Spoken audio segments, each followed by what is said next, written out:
রাসূলুল্লাহ সাল্লাল্লাহু আলাইহি সাল্লাম বলেন, আমার উম্মতের সকলকে ক্ষমা করে দেওয়া হবে, তাদেরকে ক্ষমা করা হবে না যারা গুনাহ প্রকাশ করে। এবার আল্লাহ রাসূল বলেন গুনাহ কিভাবে প্রকাশ করে, দেখেন মিলে কিনা।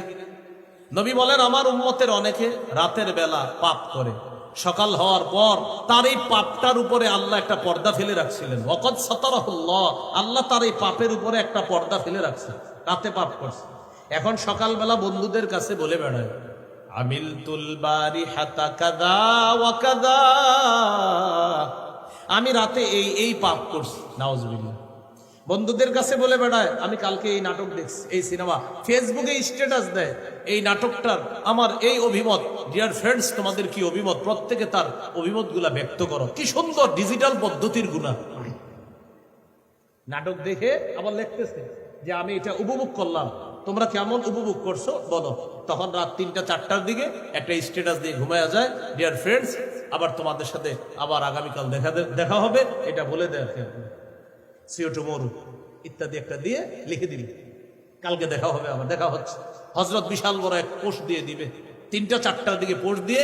আমরা যারা ইসলামী মাইন্ডের, আমাদেরকে নসিহত করে, হুজুররা যদি এইভাবে চলে তাহলে আশা করি ইসলামী হুকুমত কায়েম হবে। এরকম একটা স্ট্যাটাস দিয়ে ৪টা বাজে ঘুমায়া গেছে, আর বন্ধুদের কাছে দোয়া চাইছে। ফজরও পড়ে নাই, সকাল 10টার দিকে উঠছে। উনি আমাদেরকে, হুজুরদেরকে ইসলামের রূপরেখা শিখেছে। উনি খুব টেনশনে আছে, চিন্তিত আছে বিষয়গুলো নিয়ে। একক তো নামাজও পড়ে না, আলেম ওলামাদেরকে এসে শিখায় যে এইভাবে চলতে হবে। এটা শিখায়া ফজর না পড়ছে কেন? ওই যে টেনশনে, যে হুজুর আসলে কাজগুলো ঠিক মতো হইতেছে না, এই জন্য উনি টেনশনে ফজর পড়ে না, জোহর পড়ে না, আসর পড়ে না, মানে উনি তো আমাদের কিনা টেনশনে আছে। তো পাপ ফেসবুকে এখন বলে বেড়ায়। আমার বয়স্ক যারা আছেন, আমার বয়সী যারা ছোট বড় আছে, পায়ে ধরি হাতে ধরি, পাপ হয়ে গেলে ক্ষমা চান। এটা বলে বেড়ায় না, বলে তো বেড়ায়, ফেসবুকে দিয়ে বেড়ায়। ফেসবুকে দেওয়া মানে পুরো দুনিয়ারে আপনি জানেন, সাক্ষী রেখে ফেললেন। আল্লাহর রাস্তায় এই কাজ ভবিষ্যতে আর করেন না। ফেসবুকে যারা এই জাতীয় লেখা লিখে ফেলেছেন, ডিলিট করে দেন, তাড়াতাড়ি রিমুভ করেন, এটা সরিয়ে ফেলেন। সাক্ষী কারে বানাইতেছেন আপনি? সহিহ মুসলিমের বর্ণনা, কিয়ামতের ময়দানে কোন কোন পাপীকে আল্লাহ পর্দার আড়ালে নিয়ে বলবেন, তা'রিফু যামবা কাযা ওয়া কাযা, আচ্ছা তুমি কি এই পাপ করছো? ওই বান্দা স্বীকার করবে, হ্যাঁ আল্লাহ আমি এই পাপ করছি।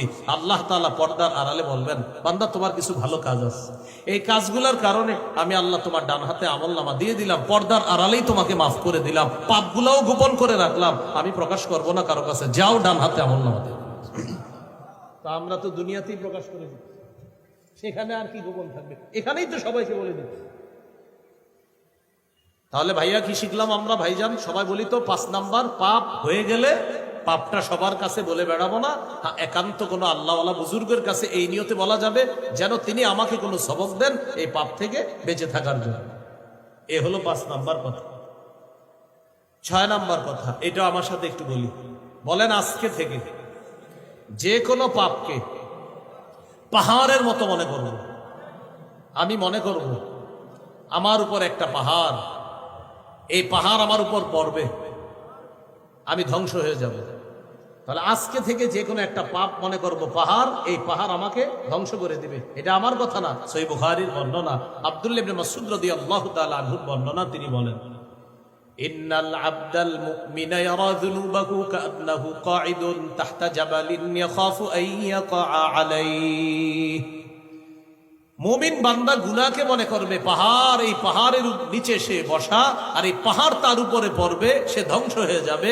তো মুমিন বান্দা মনে করবে সে একটা গুনাহকে, যে আমার উপর পাহাড়, আমি পাহাড়ের নিচে বসা, এই পাহাড় পড়বে, আমি ধ্বংস। আর পাপাচার, ওয়া ইন্নাল ফাজিরা ইয়ারা যুনুবাহু কাযুবাবিন মাররা আলা আনফিহি। পাপাচার গুনাহকে মনে কর, চোখের পানি ছেড়ে দিয়ে বলতেছে, ভাই আমার গত 10 বছর 15 বছর একক্ত নামাজ কাজা হয় নাই, আজকে হঠাৎ শয়তানের ধোঁকায় বা কোনো কারণে আমার একক্ত নামাজ কাজা হয়ে গেছে, এই জন্য আমার মনটা এত খারাপ। ইমানদারের হালাত হবে এমন, তার একক্ত নামাজ ছুটে দেবে। আর পাপাচারের নামাজের পর নামাজ ছুটবে, বলবেন নামাজ পড়লা না? পড়ি নাই তো কি হয়েছে, কালকে পড়ি। এই ফজর বললি না কেন? কি হয়েছে পড়ি? হ্যাঁ ফজর পড়ছ না, কালকে পড়বি। কালকেও জিজ্ঞাসা করছেন কি তুই না ফজর পড়বি? পড়ি নাই, কি হয়েছে? কালকে পড়ব মানে ইমানদারের কাছে মনে হবে পাহাড়, পাপাচারের কাছে মনে হবে কি মাসি। হয়েছে, পড়ি নেই তো কি হয়েছে, বললে বললাম, না বললে নাই, এরকমটা ভাবছে। ইমানদার গুনাহকে মনে করবে পাহাড়, পাপাচার গুনাহকে মনে করবে মাসি। আপনি দুঃখজনক হলেও সত্য কথা, এমন মুসলমান পাবেন যারার কাছে নামাজের বিষয়টা এমন, মন চাইলে মাঝে মাঝে পড়ি, মন চাইলে মাঝে মাঝে পড়ি না, অর্থাৎ আমার মন চাইলে আমি পড়বো, আমার মন চাইলে আমি পড়বো না, মানে মাসি। আল্লাহ হেফাজত করে। বলেন, নামাজ কি মন চাইলে পড়া, না পড়তেই হবে? আল্লাহ আমাদেরকে কথাগুলা বোঝার তৌফিক দান করেন।